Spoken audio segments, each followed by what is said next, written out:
Good morning. Welcome. I'm so glad to have you with me this fine Saturday morning, middle of July.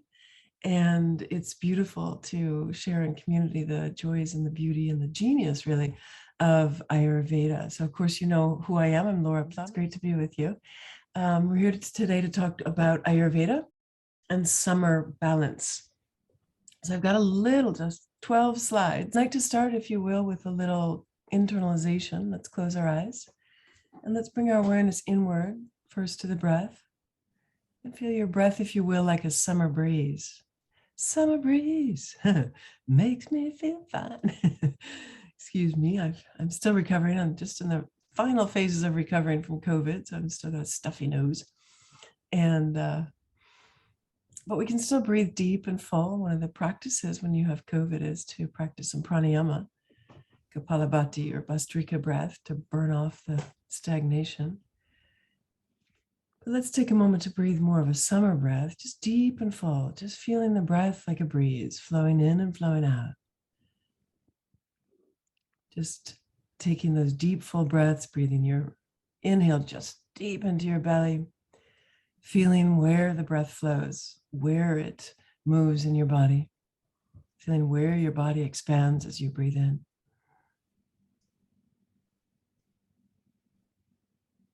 And then as you exhale, feeling yourself pulling your navel to your spine, but the spine staying long. So you empty out completely, emptying completely. There's so much about summer that is an inhale.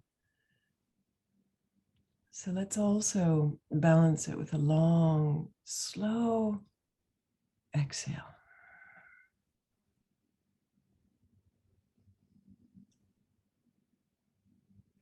And then even though it's morning, I'd like to invite you to breathe in as if you've got a big, beautiful full moon. I hope you saw the full moon this week. Imagine that big full moon is right above the top of your head.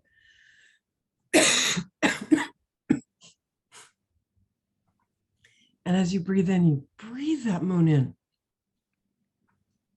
And as you breathe out, that moonlight flows throughout your entire body. Do that another few times, breathing in moonlight.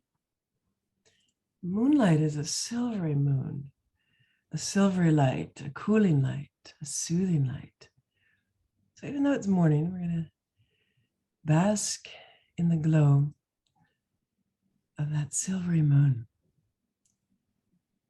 And as you exhale, feeling that all of your cells are dancing, open to receive, dancing in that moonlight. Let's do one more. And then bring your hands together at your heart center, pressing your thumbs to the chest bone. So that you can feel your hands there. Pressing your hands, just light pressure, one against the other. And let's ask that this time together be beneficial. Let's ask that this time together benefits you and all of us. And let's ask that it benefits all beings everywhere, somehow, in some way. Om Trambakami Jamhe Sugandim Pushtivardhanam Urvarukamiva Mananam Ritomakshimamidat Loka Samasta Sukhino Bhavantu Loka Samasta Sukhino Bhavantu Loka Samasta Sukhino Bhavantu. And let's give thanks, thank you to our teachers, to all teachers, to every teacher everywhere, and to these great teachings that we're so blessed to have. Om Shri Guru Bhyo Namaha. Thank you to my teachers. Thank you. And thank you to your teachers. Thank you. And thank you for this time together. Thank you for being with us today. So let's please bow into the heart. And as you bow into your heart, imagine that you're bowing into light. Maybe you're bowing into sunlight now, or maybe you're still bowing into moonlight. Maybe you're bowing into a lotus flower that opens to reveal its own light. Maybe you're bowing into rose quartz crystal. Whatever you're bowing into, bow into it. Let it really receive you. So you really are truly bowing into the experience of your own inner light. Good. And then bring your palms together and create a little bit of warmth. And when you're ready, bring that warmth to cover your eyes.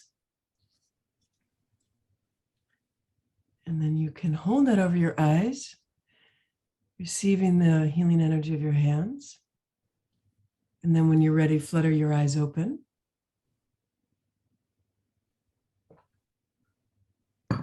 And then removing your hands, come back and join us. Good.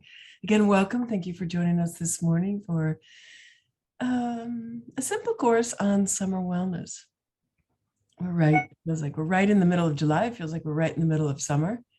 I wonder if anybody else has this experience. Last night I was thinking, I feel like there's something about summer that feels a little off to me. I feel like as the nights get shorter, as the days get shorter, I should say, the days are getting shorter, the night comes in sooner. I feel like there's something wrong with that. I feel like, wait, summer, the longest day is at the beginning of summer. So it feels like we barely start summer and all of a sudden the days are getting shorter. It feels like summer starts to end as soon as it begins, I guess is what I'm trying to say. And I always feel like there's something sort of melancholy about that. Right? Because summer, as children, summer was the time where we didn't have school. Summer was the time where we were off at the beach, we were playing. I remember summer being this time where I would like deliberately lose track of time. So summer has a timeless quality to it. In that sense, summer has the freedom, the timelessness, the joy, which is what yogis describe as our, qualities of our own soul, our own atma, our own Satchidananda, right? Our source, our essence, our true nature is free, timeless, right? Immortal and joyful. So summer seems like the season that gives us that opportunity to really know the essence of our being and to know life itself. Summer to me is the season when nature comes most fully alive. Nature shows its greatest beauty, its greatest vibrancy, its greatest aliveness. And everywhere around us, it's just reaching out to us to say, hey, look at this beauty, look at this bounty, taste this juicy delight. Summer is a season when we're really, really invited to cultivate a juicy relationship with nature, right? And so there's this beauty of both engaging in that and the beauty of knowing it will come to an end. So there's this sort of beauty of the melancholy of it, right? The absolute engagement of it, you could say, is like a jnana yoga practice. It's like, to know that you are that, right? The knowing that it will come to an end is more like a bhakti practice. Like there's this longing, there's this piece of you that knows that like you're always, and that bhakti is such a beautiful appreciation for the love, for the joy, for the experience. So summer is in a way its own yoga. But it's interesting because I feel like summer is sort of the most naturally sattvic of seasons. Spring has a rajas to it. Autumn has, you could say, a kind of tamas, not in a bad way, but things are decaying, things are decomposing, right? And that's what tamas is said to be. Another time when we get to appreciate the power of time. But summer naturally has a certain sattva to it. If you close your eyes or you don't close your eyes, you keep your eyes open and just pay attention. Inside of summer, inside of each moment,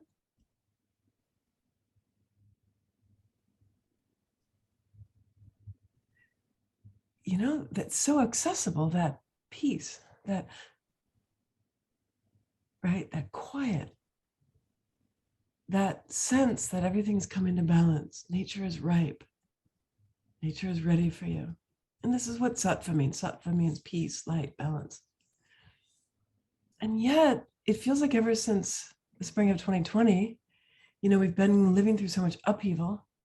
And it feels like these 3 summers, it feels like we've had so much upheaval, so much chaos, lots of conflict, lots of high drama, lots of strong feelings and energies. And that's a little bit more rajasic.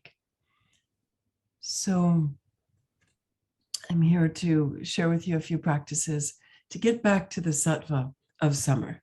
So let me go ahead and share my screen. Got a presentation for you here, and then we will, after the presentation, we'll finish with a meditation, and then we'll have some Q&A. Okay, great. So Summer balance nurtures the soul, right? Right? Why is that? Because the soul, the Atma, is accessible when we bring the body and the mind into balance. So we can touch into our soul nature, our true nature, our immortal, eternal self, the part of us that is indivisible, uneclipsable, right? That never dies, never will.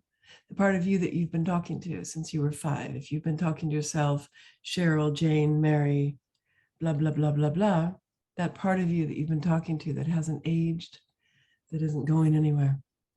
Right? Summer is that chance to get back to the freedom of you. So many of you, I think all of you pretty much know Ayurveda, but I do want to do a quick review. Summer is the season. What are the qualities of summer? You could say it's hot. It's moist. You know, when we were doing the namaste and then I said, rub your hands together. How many of you felt moisture already in your hands? Already felt heat in your hands just from sitting here with your hands together in namaste, Anjali Mudra. Because there's naturally more moisture in the air in summer.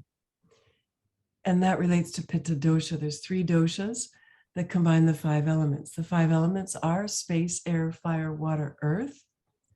And the 3 doshas are Vata, which combines air and space, Pitta, which combines fire and water, and Kapha, which combines water and earth.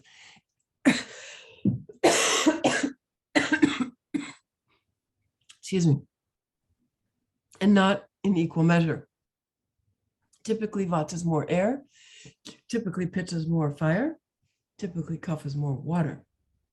But every individual is going to combine those elements in their own unique way, in their own unique proportions.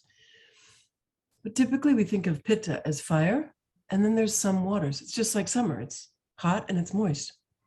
So summer is Pitta season. And summer is the season when we can do things like Pitta. Pitta people are said to be brave and strong. They're assertive, they're bold. They make great leaders. They have clarity, they're goal-oriented, they're targeted. They can be sharp. And they can be even sometimes aggressive. So when Pitta's out of balance, Pitta can be angry. Pitta can have burning sensations. Pitta can lead to inflammation, or can include chronic inflammation. Pitta can have eye disorders or issues, liver disorders or issues, heat throughout the body. So the seat of Pitta is the liver, and that heat will express through the skin or through the eyes. So Pitta people will be people who might have pinkish skin or ruddy skin, or they might have, obviously depends on their ethnicity, but there may be some more of a sense of color to their skin, or they might easily flush, or they may be prone to red eye, or they may be prone to skin rash or outbreaks. And these are all things that we can have in the summer, right? If we're in the sun too much, we might get a summer rash, or we might get a summer burn. So this is the season of summer. Summer is Pitta.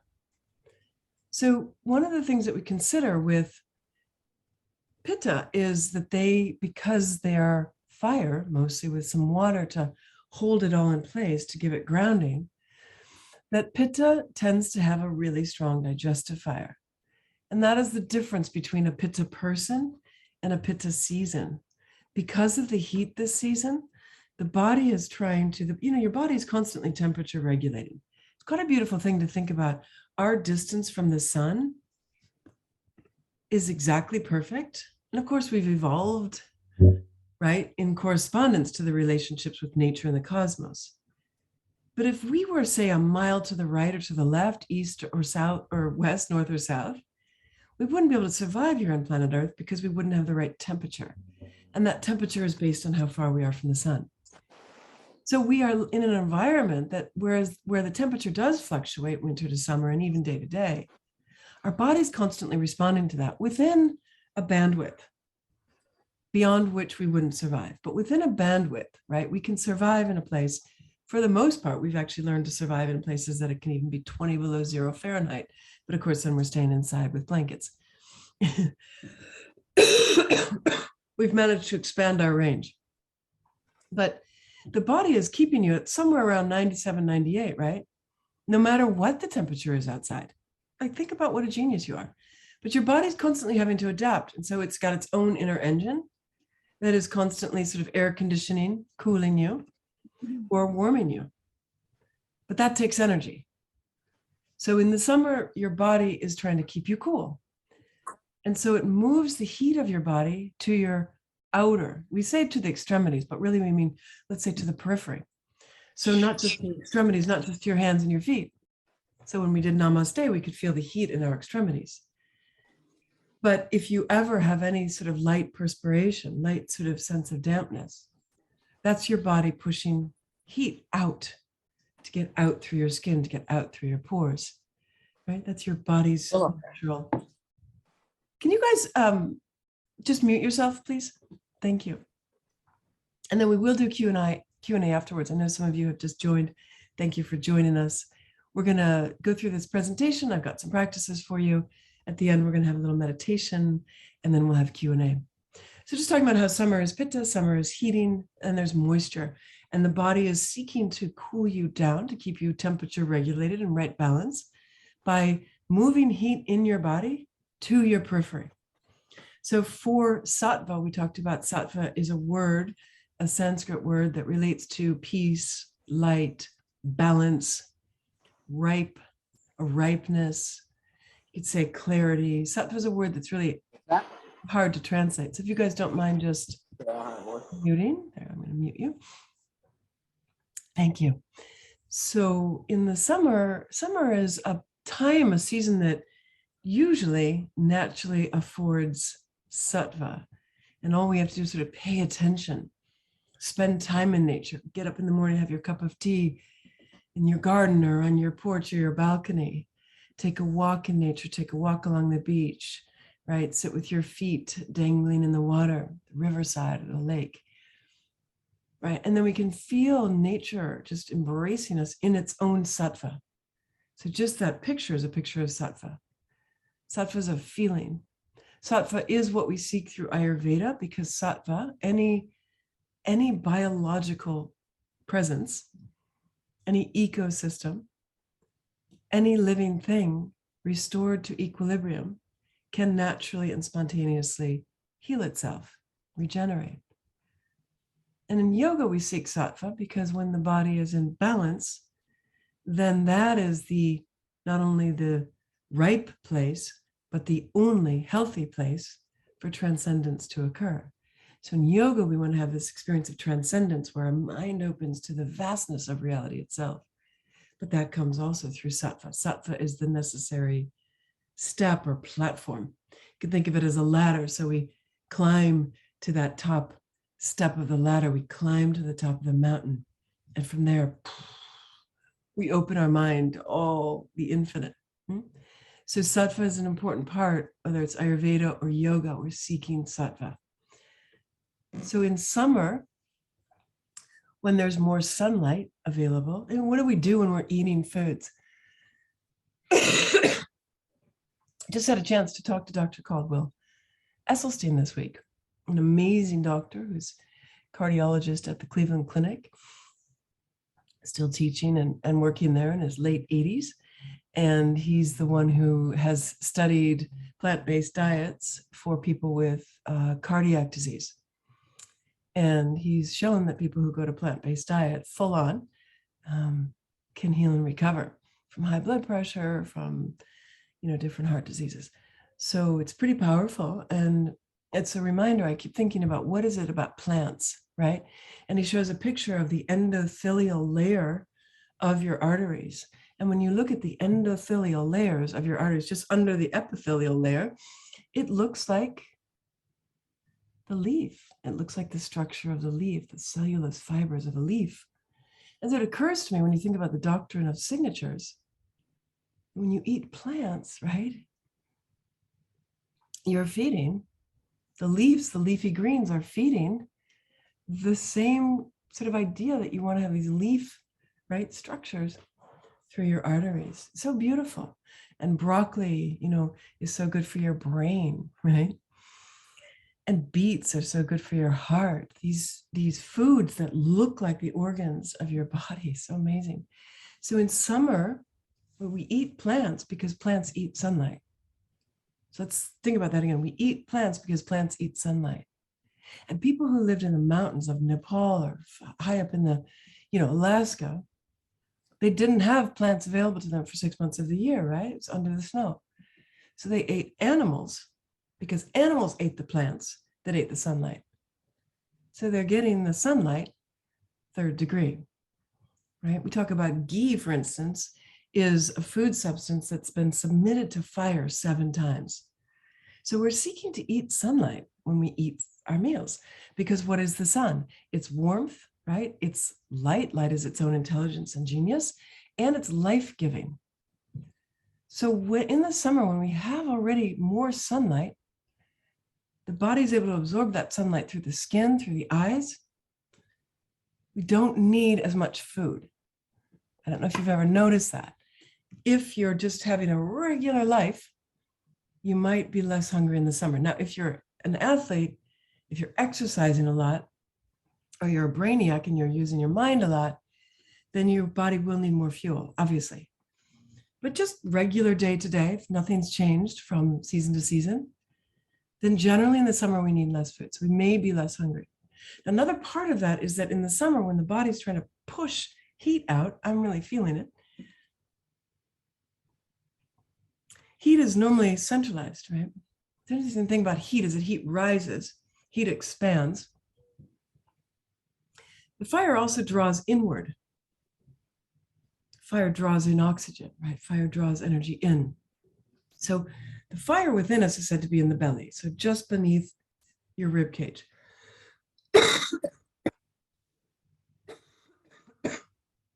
Thank you, excuse me. So if you'll just put your hands one on top of the other onto your belly, under your rib cage, just visualize a fire there. In the summer, that fire is seeking to get out of you so it won't overheat you. So it's moving to your periphery, and you might feel that. You might feel heat in your skin, your neck, your back, your upper body, all through you. Let's just close our eyes and just bring, if you may, with your own power of your mind, visualize bringing heat back to the core, back to the belly, back to the Manipura, the many-jeweled city. Visualize here a fire. And visualize the fire as orange light circling inward towards a center point. So we're going to bring it all in. Let's keep bringing it in from your back, your front, your right side, your left side. And unhook while we're at it. Let's unhook from people and projects and work. And while we're at it, let's unhook from all the things that have aggravated us or disappointed us. Everything that got us feeling passionate or arrabbiata. Let's bring it all back in. Imagine it's like what are those fishing lines where you're drawing it all back into this spiraling orangey golden light, inward, towards the core center point, and then start to shrink that light, bringing it in, all the way until it's just that center point, and then let that disappear.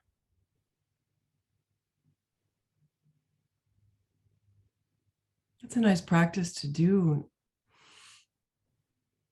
every now and then or every day, just to sort of bring your awareness, your life force, your energy back into your core, and to take time to digest. I feel like nowadays we go through life so fast, we don't always have time to digest it. So let's just hold that there for a minute so we can continue to digest what we've brought to the belly, so we don't feel stuffed or full. Breathing in and breathing out. Fire in the belly is called Agni, and Agni gives us our word ignite. Let's see that ignited flame. The fire of light, the fire of digestion. the fire of transformation, the fire of clarity, fire of power, the fire of courage. But feeling it all as a sattvic fire, so it's just a gentle kind of power of life.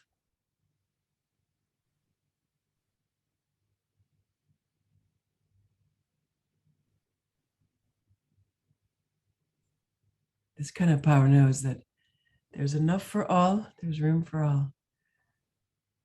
We don't have to go and fight for our expression. We can just be in it, just be in the light. Beautiful. So then bring your hands up to your heart center. We'll hold on to the light there for a moment. This is the source, our spirit, which is itself an everlasting light.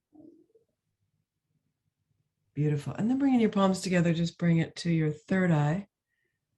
We know that our minds are also illuminated.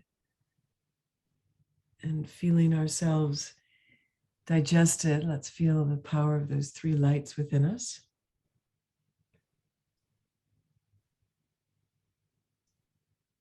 All integrated. Beautiful. Thank you so much. Okay. So summer sattva, we have more light than usual, and so we don't need to eat as much. We have more heat than usual, and so the fire from the belly has moved out to the periphery. So our digestion is not as strong, and that's a big distinction between summer as a season that is Pitta and a person who is Pitta. A person who is Pitta usually has a good fire, like a tiger.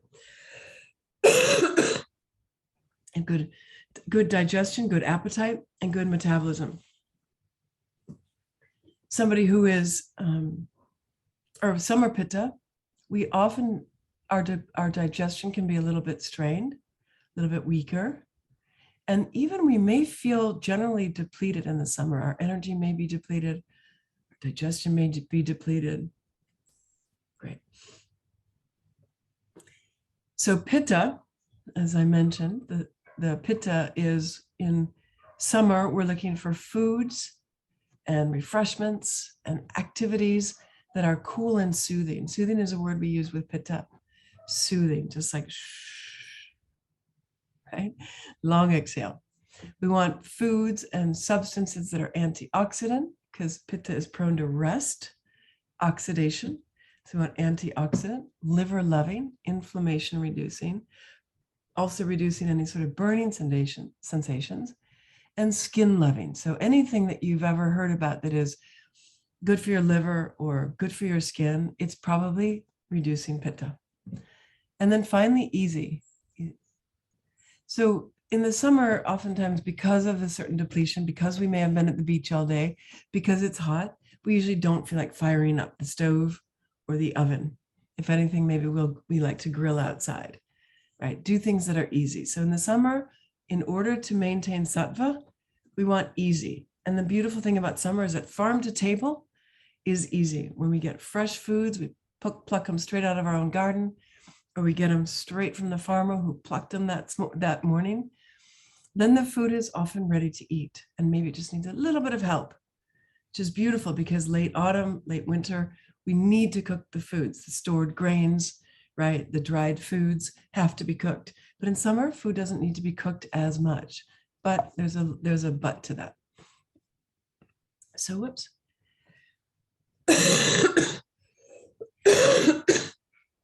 And the however, or the but to that is that Ayurveda doesn't like too much raw food, even in summer.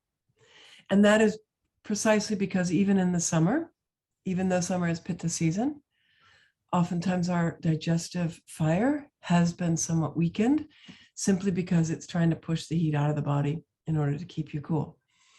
So to eat foods that are raw foods are said to be, they're full of fiber. They're harder to break down.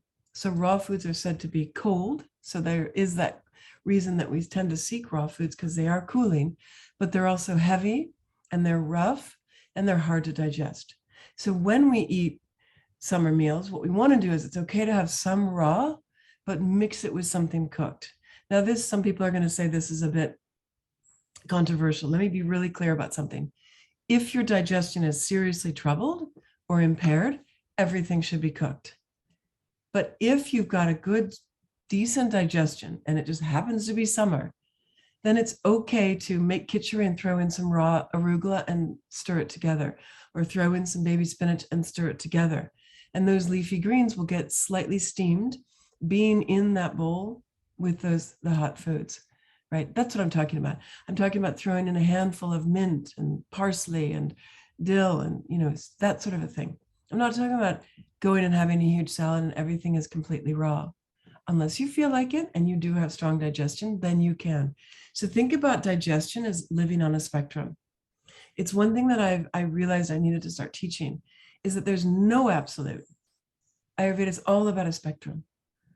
How strong is your digestive fire? How healthy are you? If you're very healthy and your digestion is strong, you can do more of these things. You can have raw food. You can have even food combinations that aren't ideal. Your digestive fire will take care of it. Think of fire, the digestive fire, as its own, it is intelligent. And it's got the power of digestion, the power to transform. When I first got COVID, I woke up and I said, gosh, is my immune system really weak? What's wrong with me that I'm sick?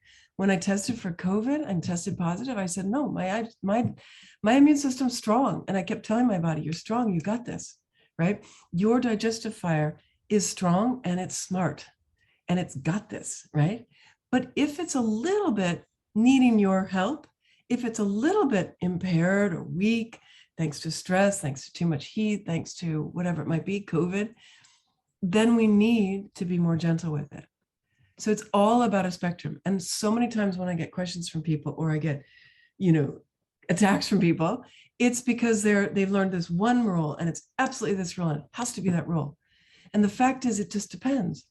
Are we talking about Ayurveda for everyday people who are mostly healthy? Or are we talking about Ayurveda in a clinic? If you're at a clinic for Ayurveda, if you're somewhere for 21 days where you're going to be getting treatments, every single meal will be cooked. So are we teaching Ayurveda because you're going to go and be a chef at an Ayurveda clinic? Yes, then everything must be cooked.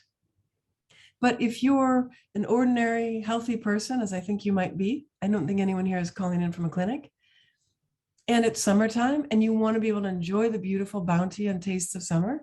I once was on a plane sitting next to a woman who lives in America. We were flying back from India to America.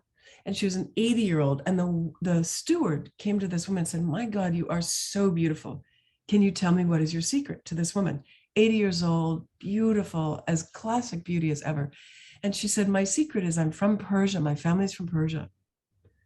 And in the Persian culture, every meal we eat something fresh, whether it's mint, whether it's cucumber, whether it's pomegranate, there's always something in the whole overall meal that is cooked. There's always something fresh. That was her idea. Now, 5% of the meal is raw, 10% of the meal is raw, the rest of the meal is not raw. That's the key thing. So I'm not saying you should go and eat 100% raw. I'm sorry to be repeating this, but I get people who get confused by this.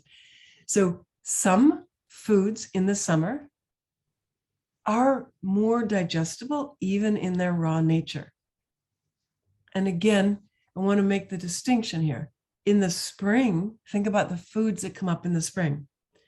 We get garlic, we get all these aluminium family, onion, spring onion, chives, right? Just pull them straight up. We can eat sometimes they're shoots or sometimes they're roots. And then we get all these greens.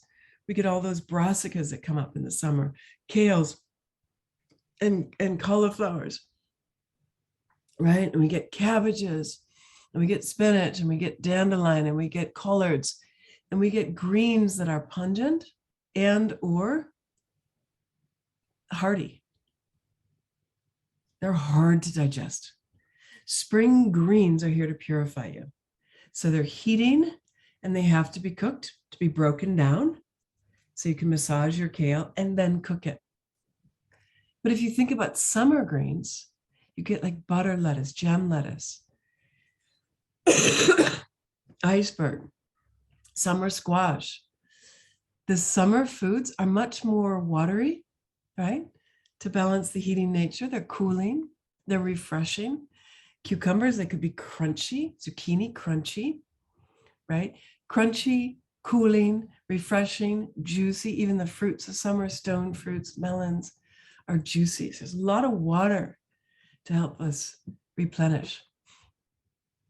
And some of those foods, taken in small amounts, are already naturally easy to digest. They're not as rough. They're not as fibrous as spring greens.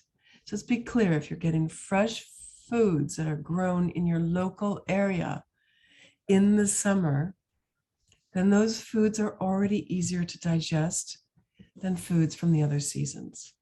And to mix that with other things that are cooked, like avocado. You can have avocado. That's something that usually we eat raw, right? And that's okay to have with your khichdi. Okay, so as an example. Now, the tastes we want to lean into in summer are sweet, astringent, and bitter. You don't have to know too much about the 6 tastes and their science, other than to know that each of the 6 tastes is made up of 2 of the 5 elements. And if you do have an idea of those elements, then you can know, is the taste heating or is it cooling? There's a word virya, which means, is it heating or is it cooling? Virya is the energy or the action on the body. Is it going to heat your body or is it going to cool your body? And sometimes virya does relate to the acid versus alkaline balance, but not always. Sweet is earth and water. Earth and water are 2 cool elements. Astringent is air and earth, which means it scrubs and moves things through you. So astringent relates to our high fiber foods, seeds and legumes and the skin and the peel of things. And often fruits that aren't very ripened yet. And then bitter, and bitter is air and space. So these are all cooling foods. It doesn't mean that everything is just that, because of a good balanced meal will have all 6 tastes, but less of the heating foods, which are sour, salty, and pungent, and more of the cooling foods, which are sweet, astringent, and bitter. And a Pitta dosha person also can take this as guidance. These are the foods that will help you reduce inflammation, reduce burning sensation.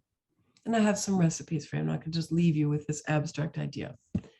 So summer meals are light, refreshing, cooling, soothing, and I would say easy to make as well as easy to digest. Easy to make, easy to digest. And before I go any further,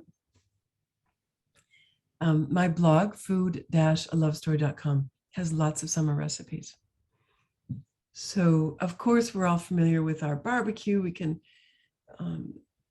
you can chop your vegetables the long way and throw them on a grill. You can do that too with tofu, and you can have that with noodles or rice or legumes or a bowl of dal or just vegetables. You know, I often find in the summer I'm not very hungry for dinner.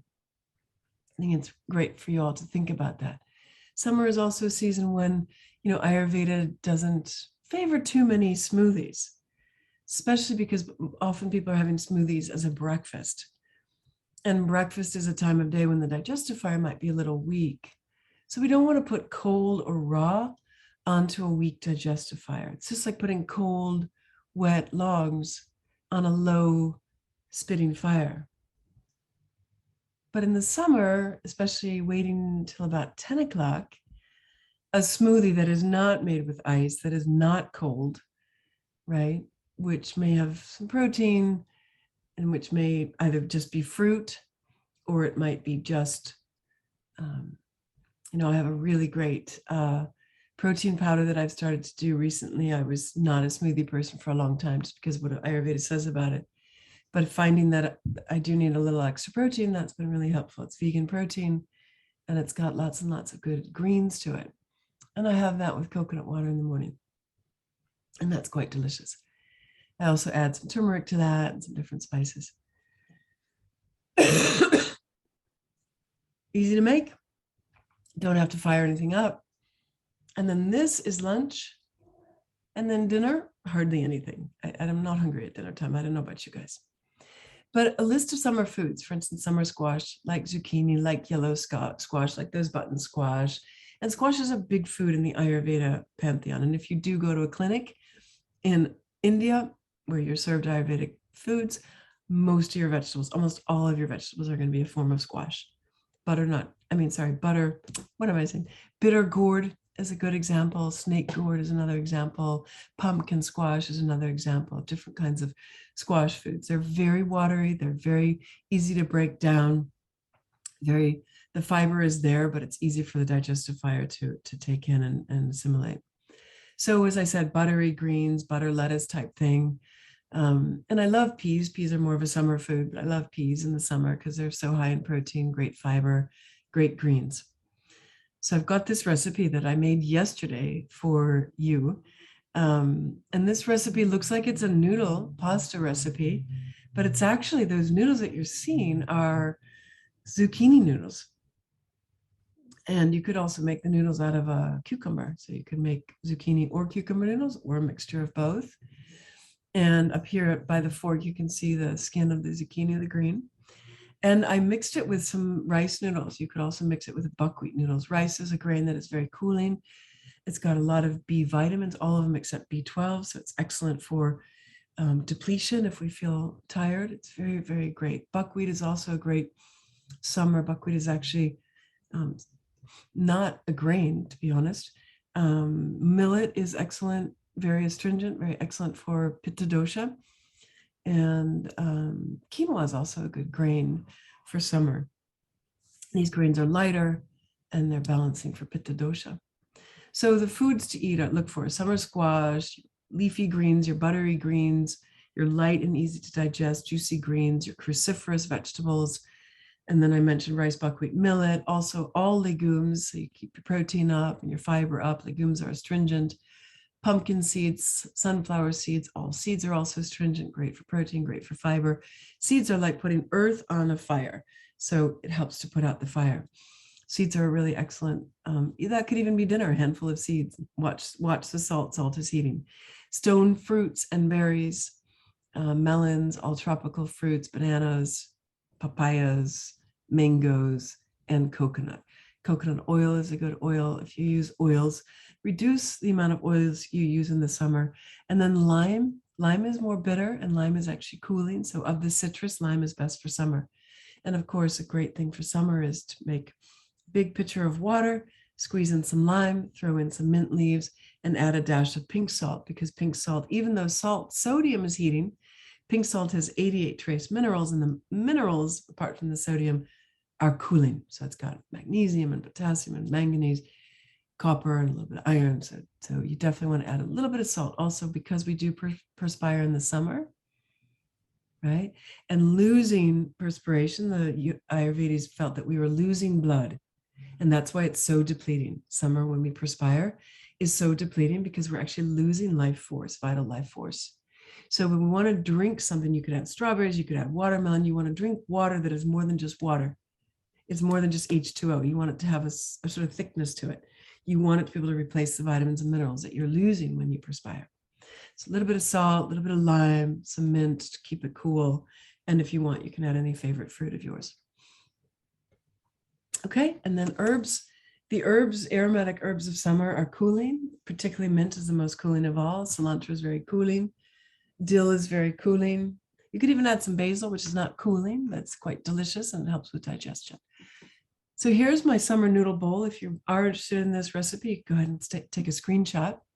I'll send you a follow-up email tomorrow when we have the replay of this class, and I'll put the recipe in the email as well. So you don't have to do anything now if you don't want to. But this is something that I made yesterday. I made it in the afternoon. You can see it's late afternoon light. You got strong side light on this picture. And I used in the dressing, I found that you can see that the dressing doesn't even look like that's very dressed. It's a very light dressing. So almond butter sounds like it's going to be heavy.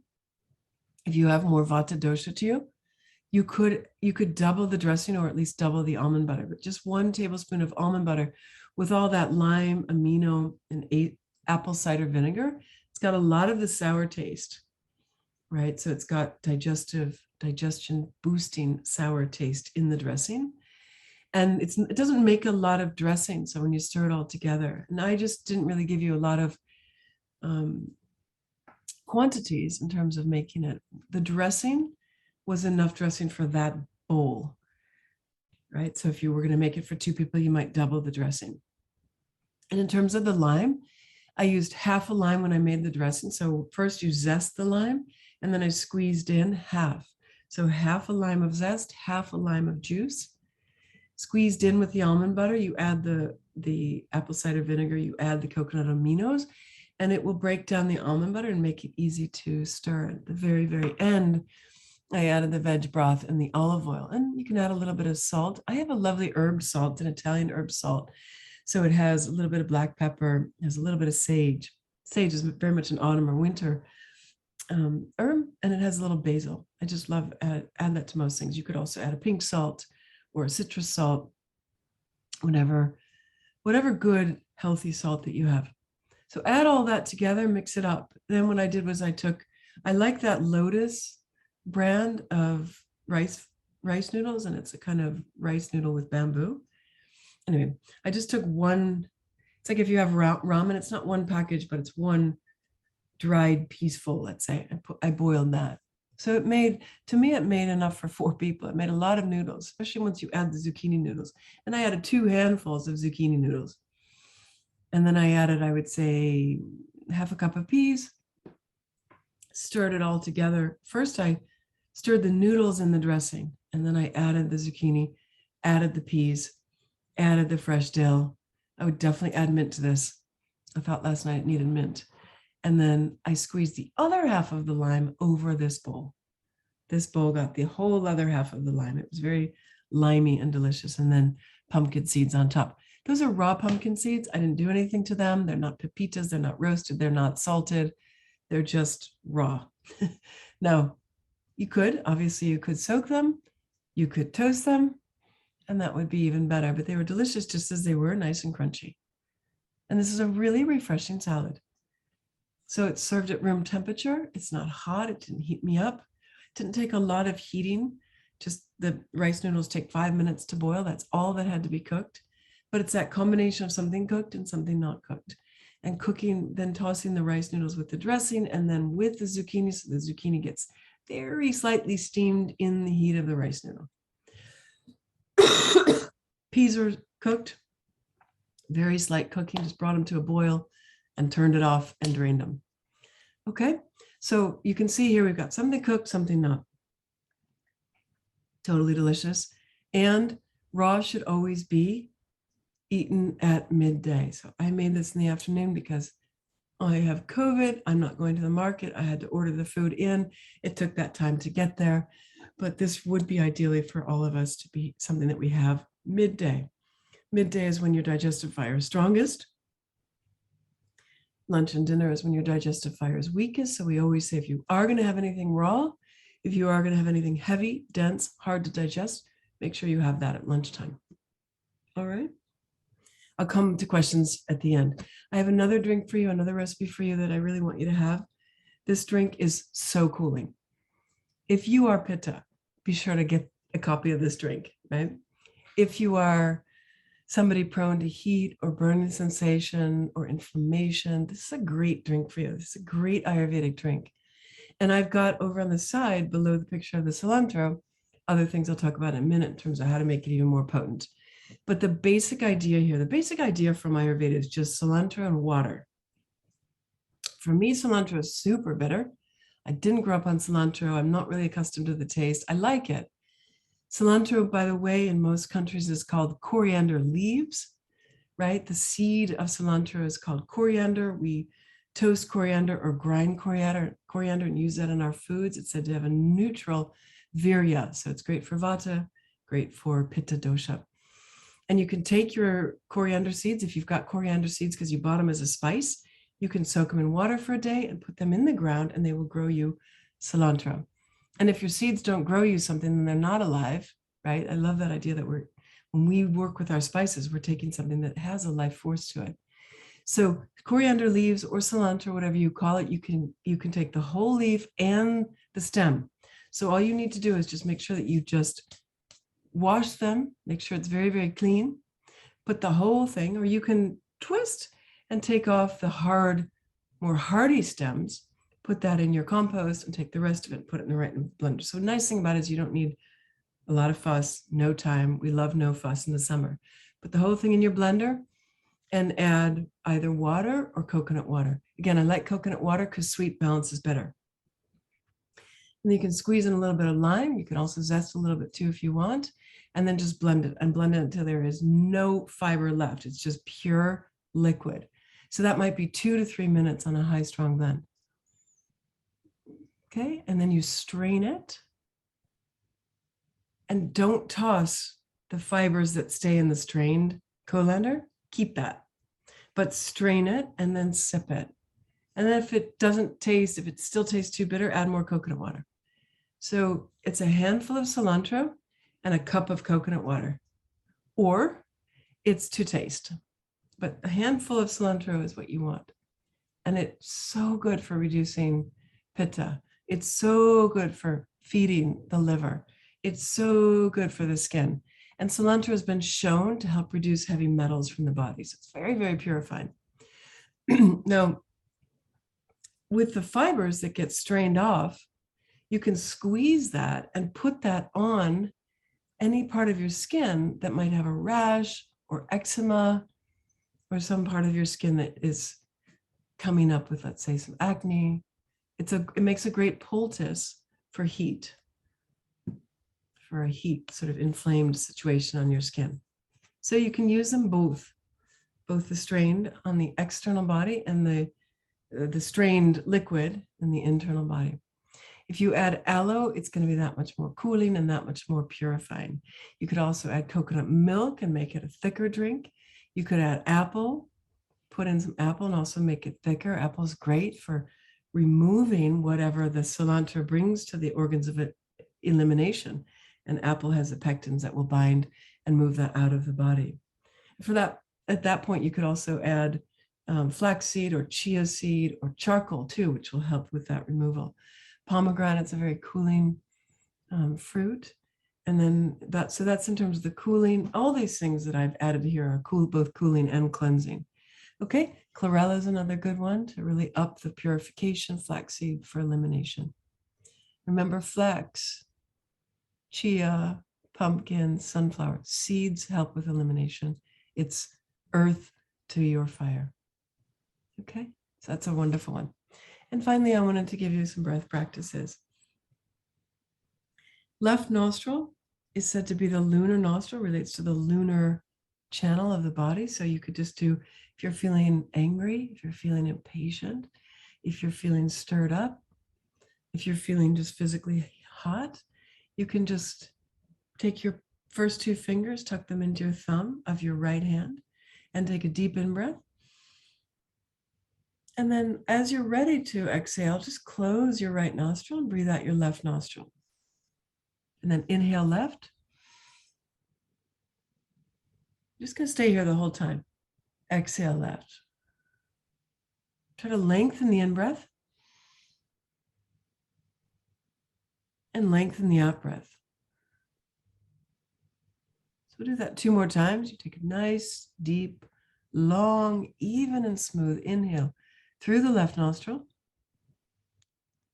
And a long, smooth, even exhale out the left nostril. Never changing nostrils, all in and out the left.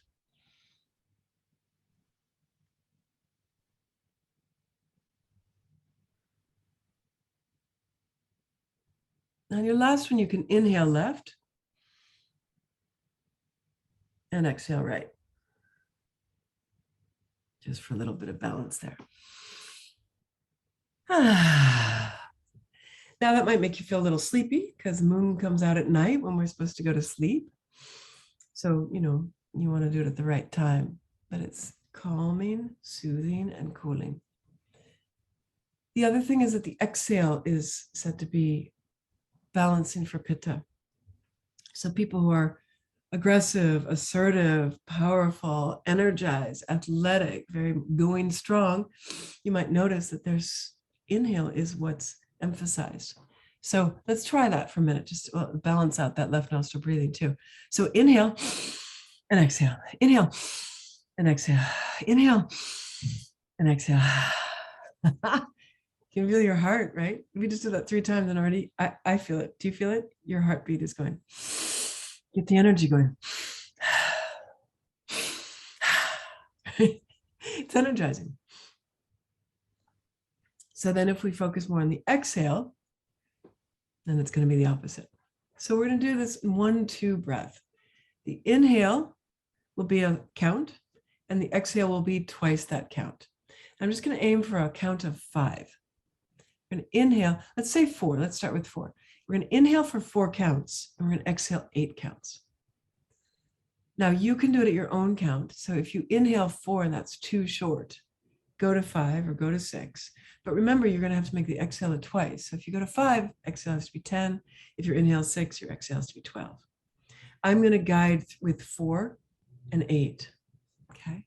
So take an inhale and exhale all together. We'll make the inhale and exhale more or less the same. So big inhale. Big long exhale. Your hands can be just relaxed. And then we'll begin. So we're going to inhale, close your eyes for 1, 2, 3, 4. And then we're going to exhale for 1, 2, 3, 4, 5, 6, 7, 8. Inhale, 2, 3, 4. Exhale, 2, 3, 4, 5, 6, 7, 8. Inhale, 2, 3, 4. Exhale, 2, 3, 4, 5, 6, 7, 8. Let's add 1, 2, 3, 4, 5 in breath, and then the out breath, 2, 3, 4, 5, 6, 7, 8, 9, 10. And then release the practice and just let your breath do what it wants to do. Inhaling and exhaling as your breath wants to, letting it flow, letting it do what it wants, letting it go where it wants, letting it be as long or as short as it wants, taking those in breaths and those out breaths. With your eyes closed, just noticing your breath, noticing your body, noticing any sensations within you, noticing coolness at your feet, back of your neck. Noticing a gentle, gentle breeze coming to release heat and restore balance.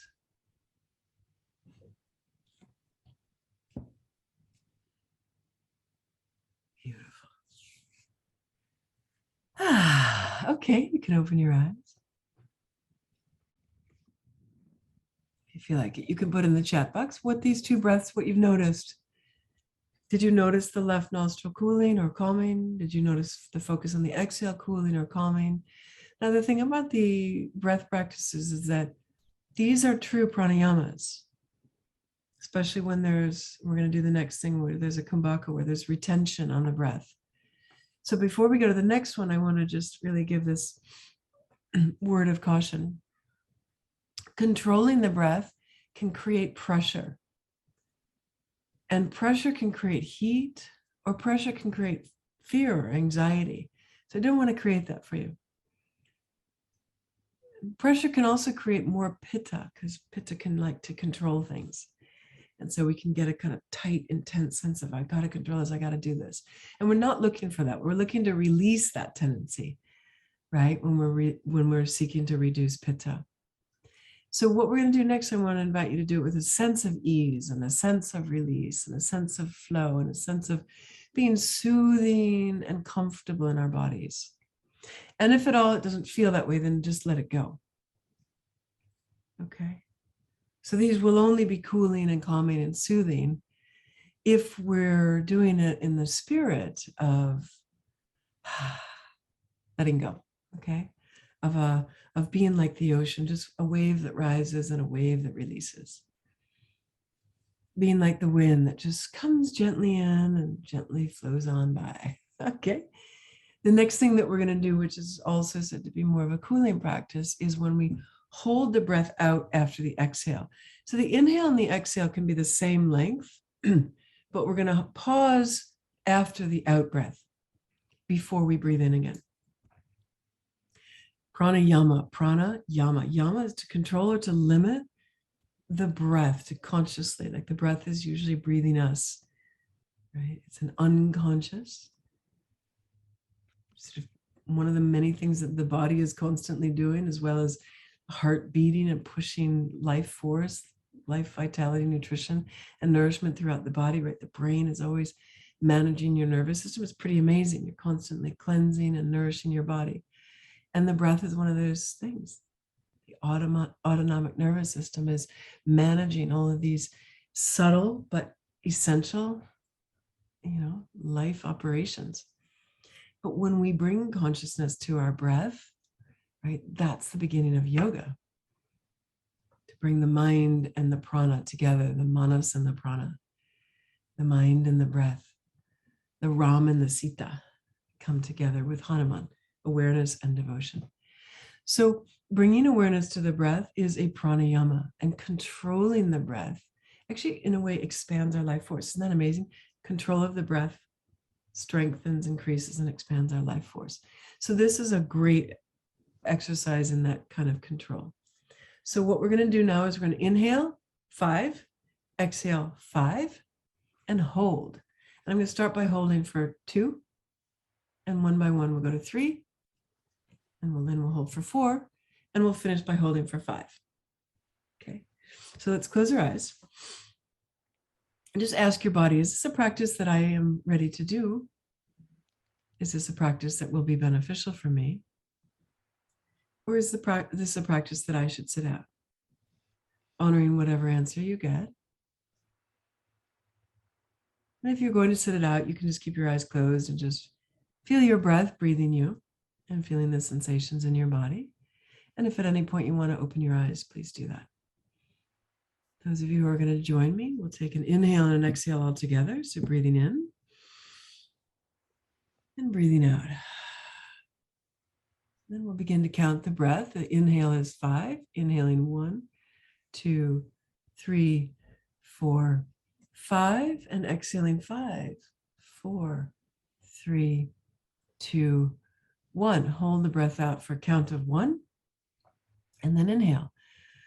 2, 3, 4, 5. Exhale 5, 4, 3, 2, 1. Hold, pause, breath out. 1, 2, and then inhale. 1, 2, 3, 4, 5. Exhale 5, 4, 3, 2, 1. Pause with the breath held out. 2, 3, and then inhale. 1, 2, 3, 4, 5. Exhale 5, 4, 3, 2, 1. Pause with the breath held out. 2, 3, 4. Last round. Inhaling 1, 2, 3, 4, 5. Exhaling 5, 4, 3, 2, 1. Pause, holding the breath out. 2, 3, 4, 5. And then inhaling at your own pace, exhaling when you're ready. Just letting the breath now be at your own pace, letting the breath be at its own pace, letting your breath do what the breath wants to do, to restore and to recover. Noticing the flow of breath like a gentle breeze, like waves on the ocean. Feeling your body, feeling any sensations.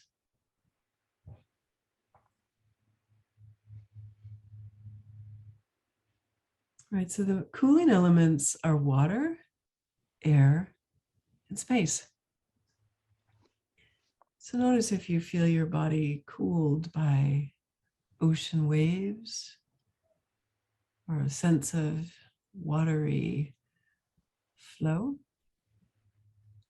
or if you feel your body perhaps cooled by a gentle breeze. These are the halcyon days. Or a sense of spaciousness,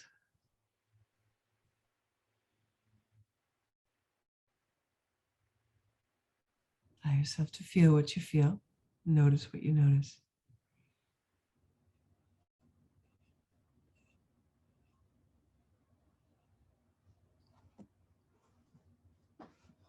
And then I just have 2 more breaths. So Shatali breath, if you don't know the Shatali breath, it just sounds so cooling, doesn't it? Shh. Shh is the sound of the breeze coming down the mountains. Shh is the sound of the breeze traveling on the back of a river. Shh. If soothing has a sound, it's shh. All is well. Shh. Soothing a child, right? Shh. So Shatali breath is a breath that we're going to do by sipping the breath across the tongue. So we inhale with the mouth open, and then we close our mouth and breathe out the nostrils. We inhale open mouth, we exhale closed mouth. We inhale through the mouth, we exhale through the nostrils. Now, there's 2 ways to do this. You can curl your edges of your tongue inward, like a whistle, or you can curl the tip of your tongue back. So if you curl the tip of your tongue back, you're kind of holding it in place with the roof of your mouth. And then you have to pull your mouth back to be able to sort of sip the breath through the sides of your mouth. Or you stick your tongue out a little bit. Okay, so it's like a straw. You're making a straw. Or you're... Ze laat net zien hoe je moet afkoelen als je heet bent. Kan jij zo je tong?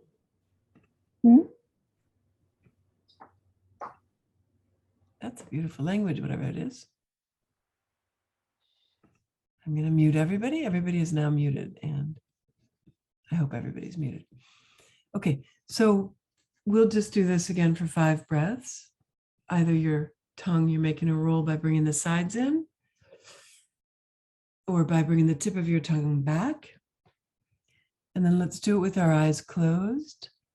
Once you inhale, you then close your mouth and breathe out your nostrils. Okay, so let's go ahead and begin. Closing your eyes, making the roll with your tongue, sipping the breath in, closing your mouth, feeling the cool air in your mouth as you exhale your breath out your nostrils. And we'll do that 4 more times. So inhaling, close, feel like you've got an ice cube on your tongue as you exhale out your nose. 3 more times at your own pace.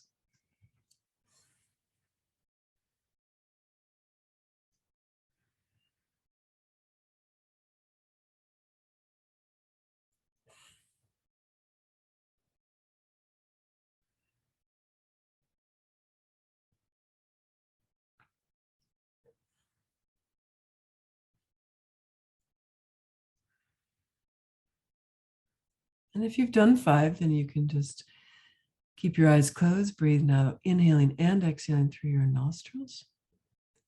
Take a few breaths here just to observe. Notice a cool feeling in your mouth. And notice if that helped to bring some cool refreshment to your body.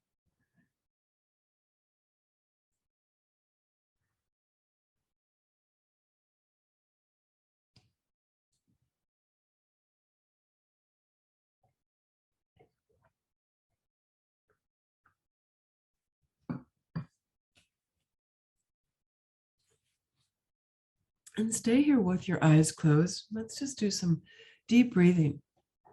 Inhaling and exhaling without any control, but other than to expand the inhale and lengthen the exhale.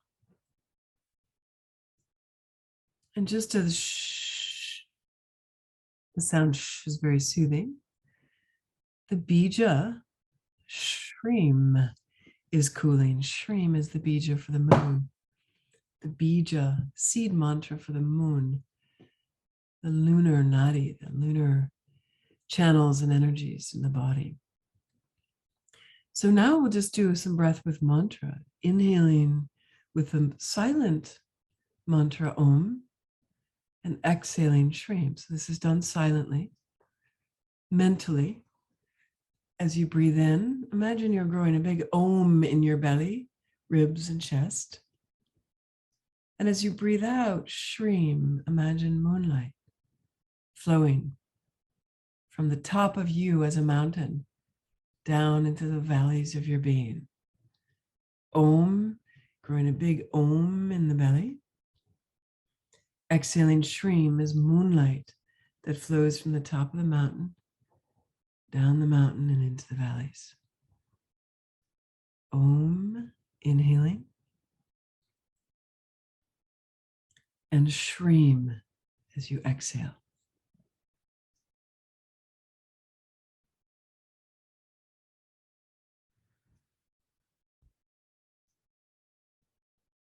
If you know it, you can add ujjayi breath. We'll do this another 3 or 4 times.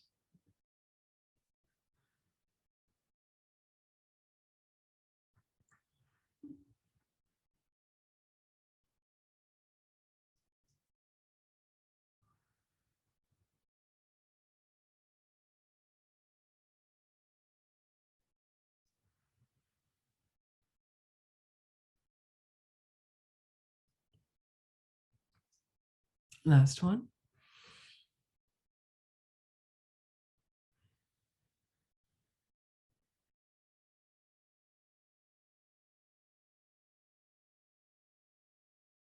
Nice. Let's just stay for a moment in the peace of Shri.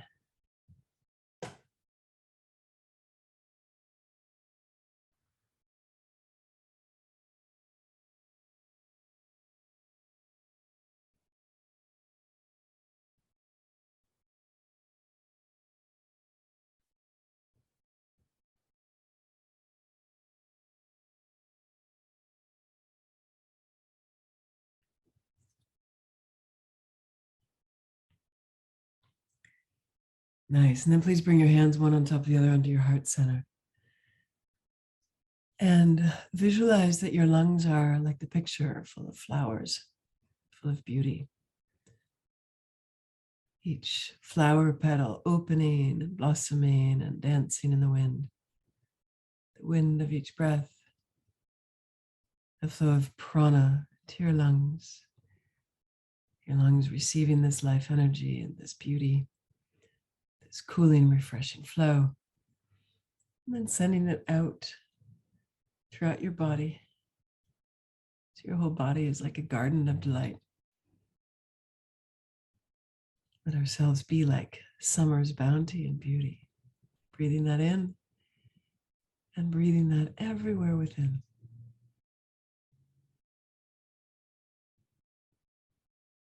Nice. And then you can bring your palms together and bow into your own inner light, your own inner beauty. And then open your eyes and come back and join us. So, of course, the cooling colors for summer are all the colors of blue, green, and white, cooling colors. And I just wanted to, let you know, I think you know how to find me, but I'm Laura at lauraplum.com. My website is lauraplum.com. I'm going to be taking the rest of the summer. Well, I'm going to take about a month off. I'm going to be quiet for a little while now. But I am still around. So if you want to be in touch with me, please email me. And I have just opened up my summer cleanse. And so if you want to join that, if you didn't see the newsletter earlier this week, you can find it on my website, lauraplum.com. Just go over to where it says offerings, click on classes, you'll find it there. And if you put in the code Summer Ayurveda as one word, you can get $25 off. That means it's only $35, 50-page booklet, 7 one-hour classes that you can do at your own pace. There's a yoga class, there's guided visualizations, there's another welcome video. So there's a lot going on there. And I wanted to make it really inexpensive. I don't redo these every year. It's just the same one that was there last year. But if you haven't done it or you want to do it again, it's there for the taking. And the booklet is downloadable, so it's worth it even just for the booklet alone. especially if you are a Pitta dosha. It'll give you lots of good ideas for how to keep yourself in balance throughout the year. And for anyone who is, more tridoshic, I mean, we are all 5 elements. We all have all 3 doshas. Any one of the doshas can go out of balance at any given time in our life. So whatever your main prakriti is, you can still have a vata imbalance, a pitta imbalance, a kapha imbalance. So it's nice to go through the 4 seasons and really learn the resets and the principles for resetting. So go ahead and join if you want. That's the code.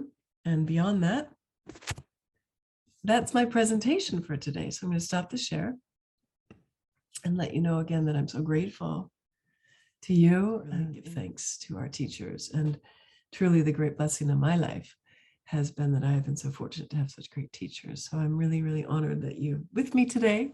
Thank you for letting me share these teachings from our great teachers.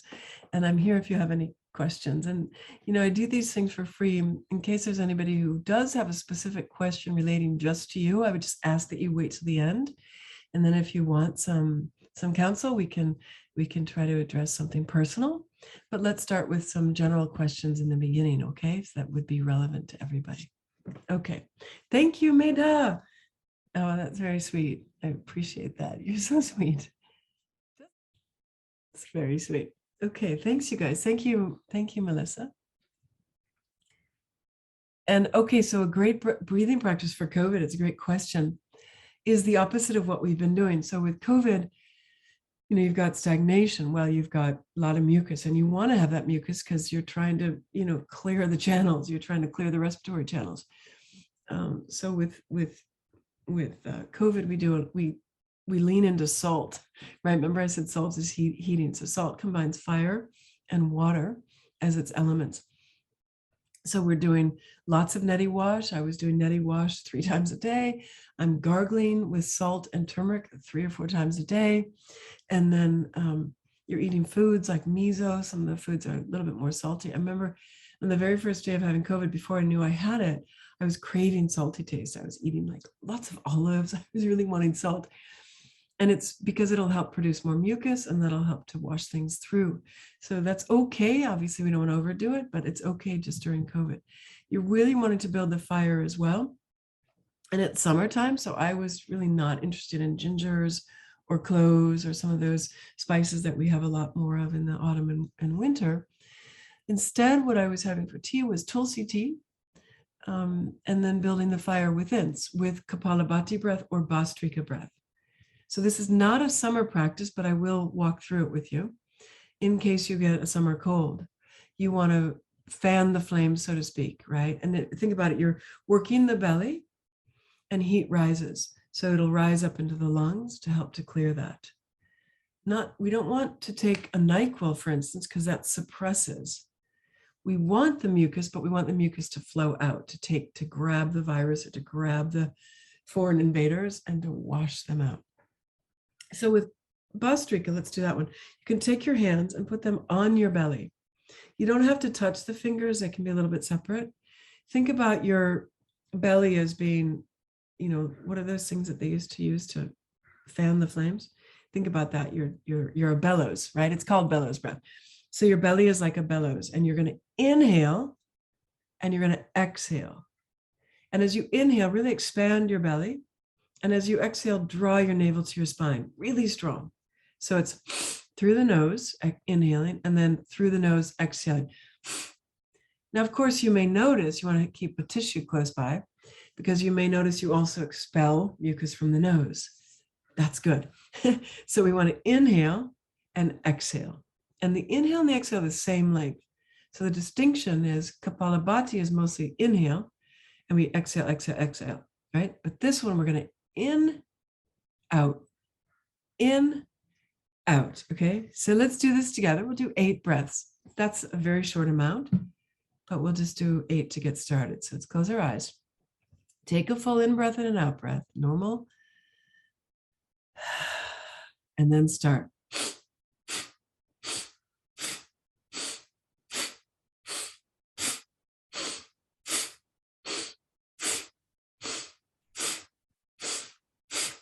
Inhale.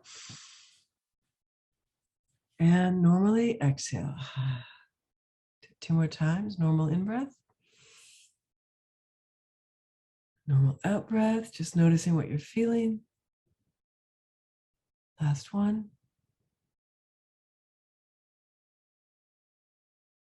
Okay. It's a really stimulating breath. Did you feel that? Do you have COVID too? Okay, good. But it's good to know because a lot of people are getting it. Yeah. Fortunately, this strain is not as challenging, but it is more aggressive in terms of its infectious rate. Yeah. Is it okay to do 5-day panchakarma? So it's a great question. I've noticed that people are really experiencing this COVID differently. For me, it was really mild. I had one day of really, really, really intense body aches and pains and headaches and things. And then after that, it was mostly I just felt stuffed. Like I felt someone had stuffed me like a goose. I was stuffed in my head and my ears and my nose and my brain, in my belly. So for 5 days, I never felt hungry. But a couple of days, I noticed that I felt like I needed to eat. Like it's a weird craving to eat. And I feel like my body was needing the strength, even though my digestion wasn't really working. So in that case, if you don't feel hungry, then you've got to know your digestive fire is impaired. So make sure in that case, you're eating foods that are light, cooked, and easy to digest. This is a great example of in the summer, I was only eating cooked foods and very, very light. So I, like in that example I had, that was the day where I had yogurt, protein powder with my greens, and coconut water. And then later in the day, I might have had like those noodles or just a bowl of rice, and really very, very little, very, very little. But I just felt the body needed some strength. So a kind of panchakarma, I don't know what you mean by 5-day panchakarma. If you are talking about the foods for panchakarma, sure. If you're talking about oiling your body, it may be still too soon. So one of the things I've noticed about COVID is that my mouth, my tongue is covered. It's very coated. And when we have coating, we don't oil the body, right? And even in summer, it's a bit warm for oils. A good summer oil for the body is coconut oil, and an oil I love. I buy from Bani Botanicals, their Brahmi coconut oil, but you could always make that yourself. You just melt the coconut, add the Brahmi powder, stir, strain, and you got your oil. But we don't oil the body. We don't do oil abhyanga if we have ama. And of course, I have ama. I mean, ama is basically undigested food particles, right? Digesting food particles is so that they become a part of you. I don't want this virus to become a part of me, right? So when you're sick, you'll often have a coating on your tongue. And I can test for COVID, but I will know that I'm finally relieved of it when I no longer have that coating. So I'm still scraping and things, right? And still doing things for digestive strength, but things that are fairly cooling. So I'm like, I might eat mint with my rice, right? Or I had the dill with the rice noodles. One thing that I've been craving during this is it's so unusual for me, is I've been taking half a lime and mixing it with a teaspoon of apple cider vinegar, and I stir in some honey. And once that's all dissolved together, I add bubbly water to that. And I'm drinking that like 3 or 4 times a day. That's a digestive strengthening liquid, and lots of liquids to move things through, right? So a little bit of extra fire that comes from the salt, that comes from the sour taste, right? So I'm not leaning so much into the pungent taste because that's more heating. These are things that are more targeting the digestive that got very stagnant during COVID. It's almost like the whole system just goes into shutdown because it's like the body's like, I got to deal with COVID. I can't deal with the rest of you. You guys stay put for a minute. I'm going to take care of this. Yeah. I mean, it's really cool to sort of see. Sorry to say this, I don't want anyone else to have it, but I kind of loved having COVID because as an Ayurvedic practitioner, I loved watching it. I feel like I was watching a storm across a landscape. First it hits the mountain and then it comes down the mountain into the valley, like it's in the head, and then it's down the chest, and then it's down in the belly, and it's like traveling through you. It's really fascinating to see how the body in its infinite intelligence copes with it in order to, negate it and get rid of it and make you stronger, right? And then to know that for like so-called for 6 months, you may have immunity against it. You could go maybe, I don't know. I'm not going to test it, but you could go anywhere. You could go into a field of COVID breathers and you might not get it. I mean, that's pretty awesome that your body can do that. So what I love is that the world around us is full of life, teeming with life, including minuscule invisible life. And our body knows what to do with that and how to go through the world, choosing what's nourishing and saying no to what isn't, right? No, I will not be overcome. You are amazing. You are amazing. You are amazing. Yeah, thanks for asking that. Great question. The tiredness, thank you, Maida. I've got the same. So tired. So we just have to keep resting and honoring that too. I know that's the main thing, is I'm so fatigued. Thank you, thank you. Okay, are there any other questions? Best breathing. Okay. No, I think that's all. Great. All right. Well, if you have any other questions, you can always email me. Thank you. Great to see you all. I wish you a beautiful summer. And I'll see you at the end of summer, beginning of autumn. Okay? We'll do it again then. Lots of love to you, everybody. Thank you. Big ohms. Thank you. Thank you. Lots of love.